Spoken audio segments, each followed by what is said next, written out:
कई बच्चे दुख की गठरी लिए आते हैं। पति का देहांत या पत्नी को कैंसर है तो अम्मा कहकर बिलखते हैं वो। ये सुनकर अम्मा का दिल टूट जाता है।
गेहूं के पौधे को देखा है आप?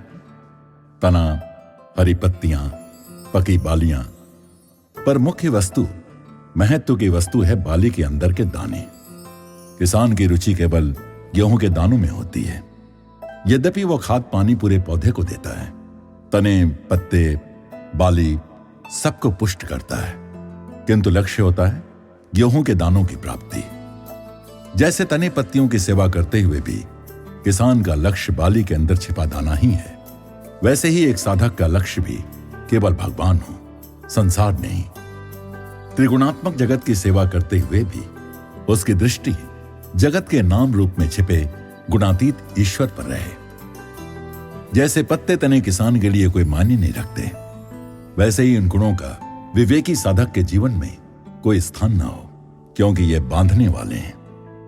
इन्हीं के कारण हम किसी को शत्रु, किसी को मित्र, किसी को दुष्ट, किसी को सज्जन मानते हैं, और जो एकमात्र सर्वव्यापी तत्व है उसे देखने से चूक जाते हैं।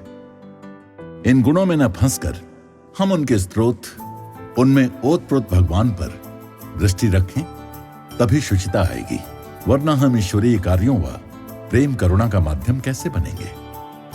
अम्मा कहती हैं, तुम्हारा मन परिस्थितियों के अनुसार ढुलमुल ना होता रहे, बल्कि अपने आत्मबोध के लक्ष्य पर दृढ़तापूर्वक स्थिर रहना चाहिए।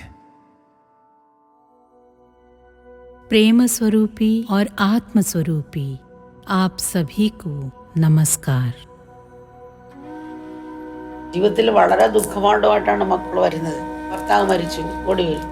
അല്ലെ ഭാര്യ ക്യാൻസറാണ്, ഓടി വന്നു. അപ്പം അമ്മേന്ന് വിളിക്കുമ്പോൾ ആ വീടിൻ്റെ ശബ്ദം തന്നെ നമ്മുടെ ഹൃദയം പൊട്ടി. पब्लिक प्रोग्राम में अम्मा 30 लोग प्रति मिनट तक को दर्शन देती है, 1 मिनट में। कभी इससे ज्यादा भी। संख्या बढ़ती है तो स्पीड भी। कई बच्चे दुख की गठरी लिए आते हैं। वे अम्मा से हर बात पूछते हैं। बिना अम्मा की सलाह के बेटी के लिए दूल्हा नहीं ढूंढेंगे, गृह प्रवेश नहीं करेंगे। ऐसे जिद्दी बच्चे भी हैं। भावावेश में आकर वे अम्मा कहकर पकड़ लेते हैं। अम्मा चुपचाप उन्हें सुनती हैं, फिर चाहे वे पांव या घुटनों पर भार डाले हों। अम्मा के प्रति प्रेम या गहन दुख के कारण वे बोध खो बैठते हैं। गले में हाथ डालकर खींचते हैं, अम्मा चिल्लाकर। पास खड़े लोग उनका हाथ खींचकर अम्मा के गले से हटाते हैं तो तो उन्हें भी पीड़ा होती है। अम्मा के गले को खींचते क्यों हैं आप, कहकर फटकारते हैं। अम्मा कहती हैं, किसी को खिलाकर फिर उससे पूछते हो, बिल्कुल शर्म नहीं आती तुम्हें खाने में। उन्होंने जानबूझकर कुछ नहीं किया, वो उनके प्रेम या दुख का अतिरेक था। उनके स्तर को समझो और मुस्कुराकर जाने दो। उनके प्रेमवश अम्मा को कभी वेदना का अनुभव नहीं हुआ हो तो भी कभी असह्य नहीं होता। प्रेम या दुख की गंभीरता में अम्मा को भार भी महसूस नहीं होता, कभी नहीं हुआ। पास खड़े बच्चों से अम्मा कहती हैं, बच्चों उनका दर्शन तो हो चुका, अब तुम उन्हें डांटोगे तो अरे मैंने अम्मा को पीड़ा दी, मुझसे पाप हो गया, ऐसी चिंता करके दुखी रहेंगे। तो बच्चों ये बोध बनाए रखो कि उन्हें अम्मा के पास कुछ पल ही तो मिलते हैं। उन पलों में ऐसा हो सकता है, हजारों लाखों बार हुआ भी है। गहन दुख लेकर प्रेम का अतिरेक, अनेकों भाव मन में लेकर आते हैं वे। हमें उनकी सोच तक उतरना होगा। पति का देहांत या पत्नी को कैंसर है तो अम्मा कहकर बिलखते हैं वो। ये सुनकर अम्मा का दिल टूट जाता है और अम्मा उन्हें अपने सीने से चिपटा लेती है। कोई कहता है, अम्मा मेरी पत्नी चल बसी, मेरे 2 छोटे छोटे बच्चे हैं, मैं अपना दुखड़ा किसे सुनाऊं, बच्चों से कह नहीं सकता, कहकर रोते हैं। तो क्या करें अम्मा, रो मत बेटे, ऐसा कहकर सांत्वना ही तो दे सकती है। वो बच्चों के साथ दुख बांट नहीं सकता, बच्चे भी माँ बिना दुखी हैं। इसी तरह पति चल बसे तो माँ अपने बच्चों से दुख ना बांट सके और अम्मा के पास आए और अम्मा भी उन्हें सांत्वना न दे तो वे बेचारे कहाँ जाएंगे। अम्मा उनके दिल को समझती है, इसलिए अम्मा को कोई शिकायत नहीं। पर इन लोगों के क्रोध का कारण है गुरु भक्ति, क्योंकि अम्मा की वेदना उनसे सहन नहीं होती। अम्मा इन पर क्रोध दिखाएं तो भी वे जानते हैं अम्मा उनसे प्रेम करती हैं। माँ का बच्चों के प्रति क्रोध एक मुखौटा होता है, वो बांधता नहीं बल्कि बच्चे का विकास एकमात्र लक्ष्य होता है। अच्छी माताओं का। पहले हमारे आश्रम में कुछ पुरुष बच्चे गायों की सेवा करते थे। गौ पालन का ज्ञान उन्हें थोड़ा कम ही था। सभी को एक सा भोजन, गर्भिणी गाय को अधिक भोजन देंगे तो उसका प्रसव कठिन हो जाता है। एक गाय ने बछड़े को जन्म दिया तो बहुत बड़ा था, खड़ा नहीं हो पाया, टांगे भार ले नहीं रही थीं, सुस्त पड़ा था। नवजात बछड़े थोड़ी देर में खड़े हो जाते हैं। ये 2 दिन पड़ा रहा। तीसरे दिन इसकी माँ ने पिछली टांग से उसे जोर से ठोकर लगाई। उस बछड़े को इतनी जोर से ठोकर लगाई कि बछड़ा झट से उठ खड़ा हुआ। उसमें फिर आत्मविश्वास आ गया, फिर चलने भी लगा। माता गाय हम सोचें क्रूर थी, परंतु ऐसा नहीं है। माँ जानती है कि बच्चे को किस प्रकार सिखाना चाहिए। उठना पाना, सुस्त पड़े रहना उसके लिए अच्छा ना होता।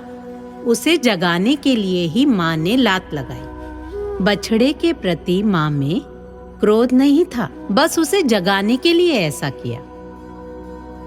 ऐसी सूक्ष्म बातें माताएं समझती हैं और फिर क्रोध का दिखावा करती हैं। अवेयरनेस और विवेक जगाने के लिए करती हैं, विद्वेष के कारण नहीं।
नेदरलैंड अपनी पंचक्कियों, ट्यूलिप्स और स्नेही लोगों के लिए जाना जाता है। जहां ट्यूलिप्स की पैदावार उत्सव का समय लाती है, उस समय ताजा खिले नैनाभिराम ट्यूलिप्स बड़ी बड़ी क्यारियों में देखने को मिलते हैं।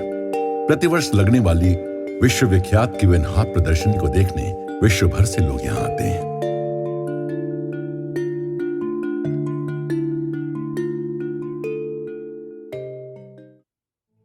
नेदरलैंड के भक्त परस्पर मिलजुल कर रहते हैं और सदा अम्मा के प्रेम व करुणा के संदेश को यथायोग्य उपायों से फैलाना चाहते हैं। अम्मा के साथ ध्यान करते हुए उनकी प्रगाढ़ता उनके गाढ़ भक्तिभाव को दर्शाती है।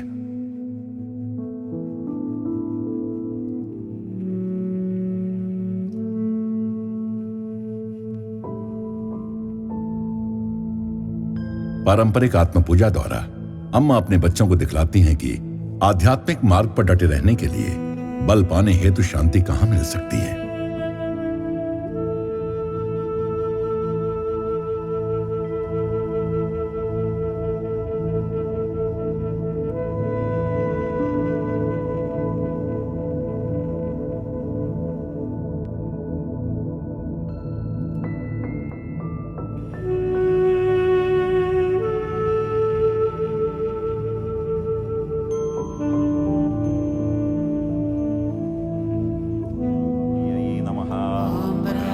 शांतिमत्यै नमः।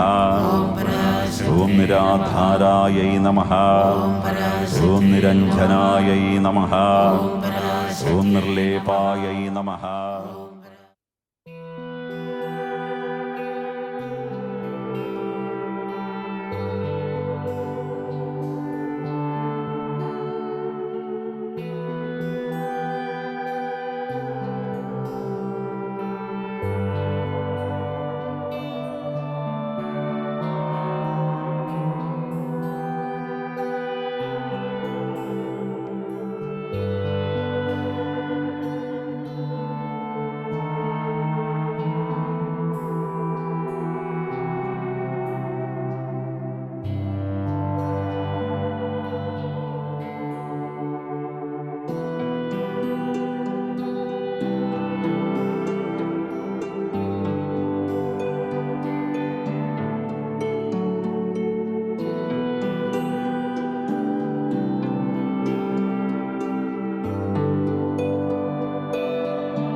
एक किशोरी ने अपने इंटरव्यू में कहा,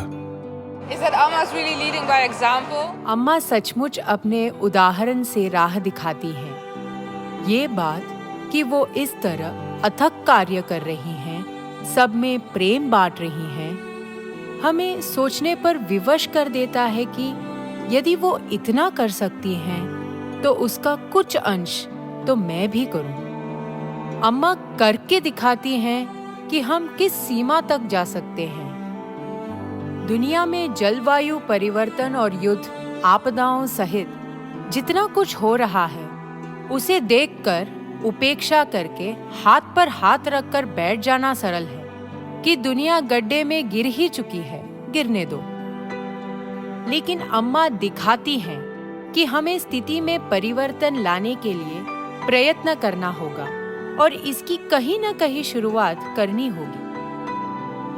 मैं अपने दोस्तों को बताती हूँ कि ये किसी धर्म या गुरु के अनुयायी होने की बात नहीं, बल्कि एक ऐसे प्रेरणा स्रोत का संग है जो आपको एक उत्तम मनुष्य बनने और दूसरों के हितार्थ उत्तम कार्य करने की प्रेरणा देता है। मेरे जीवन में वो प्रेरणा स्रोत अम्मा है।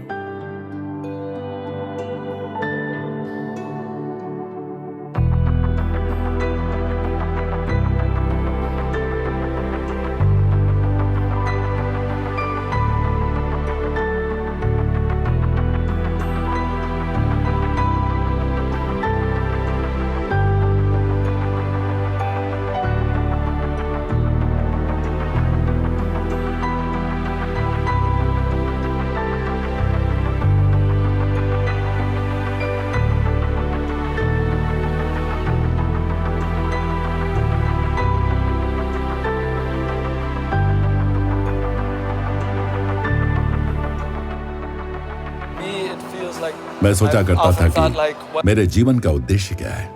इस दुनिया के अधिकतर लोग यही सोचते हैं कि उनका कर्तव्य बस अपने परिवार के प्रति है। मुझे हमेशा लगता था हमें ज्यादा गंभीरता से सोचना चाहिए। हम कुछ ऐसा करें जो चिरस्थायी हो, कम से कम 5 आगामी पीढ़ियां जिसका लाभ उठाएं। ऐसे में मेरी भेंट अम्मा से हुई और अम्मा ने मुझे सचमुच प्रेरित किया। विश्व भर में हजारों संस्थाएं हैं जो भरपूर लोकोपकारी कार्य कर रही हैं, लेकिन अम्मा की बात ही कुछ और है। अम्मा का प्रेम, उनकी करुणा हमारे जीवन को स्पर्श करती है और मैं सोचता हूं कि इसी से मेरे जीवन में परिवर्तन आया है।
ज्यों-ज्यों अम्मा की नीदरलैंड की यात्रा समाप्ति की ओर बढ़ रही है, लोग स्वयं को अम्मा द्वारा प्रदत्त शक्ति से सराबोर अनुभव कर रहे हैं। अब वे फिर से अम्मा के प्रेम, शांति एवं कारुण्य के संदेश का प्रचार अखिल जग में फैलाने के लिए प्रेरित अनुभव कर रहे हैं। यद्यपि वे उदास हैं क्योंकि अब अम्मा उन्हें 1 वर्ष के लिए छोड़कर चली जाएंगी, फिर भी वे उनके आतिथ्य एवं उनके साथ समय बिताने का अवसर पाकर आभार व्यक्त करने में भी असमर्थ अनुभव कर रहे हैं।